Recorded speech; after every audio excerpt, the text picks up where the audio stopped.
ಡಿಸೋಜ ಅವರು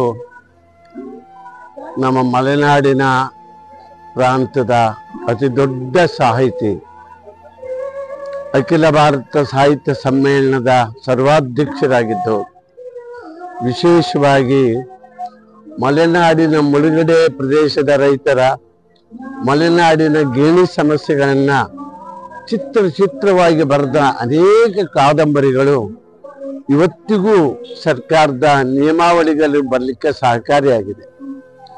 ಇಂಥ ಜೀವವನ್ನು ನಮ್ಮ ಮಲೆನಾಡಿನಲ್ಲಿ ಪಡೆದಂಥವರು ನಾವೇ ಧನ್ಯರು. ಇವರ ಅಗಲಿಕೆ ನಮ್ಮ ಸಾಹಿತ್ಯ ಲೋಕಕ್ಕೆ, ಕೃಷಿ ಲೋಕಕ್ಕೆ ಅತಾದ ಘಾತವನ್ನು ಉಂಟು ಮಾಡಿದೆ. ಆದರೂ ಅವರ ದೈಹಿಕವಾಗಿ ನಮ್ಮ ಹತ್ರ ಇಲ್ಲದೇ ಇದ್ದರೆ ಅವರ ಚೇತನ ಸದಾ ನಮ್ಮ ಜೊತೆ ಇರುತ್ತೆ. ಕನ್ನಡ ಹೆಮ್ಮೆಯ ಪುತ್ರ, ಮಲೆನಾಡಿನ ಪುತ್ರ ಅಂತ ಹೇಳಿ ನಾನು ಅವ್ರನ್ನ ಕರೀತಿದ್ದೆ. ಧನ್ಯವಾದ.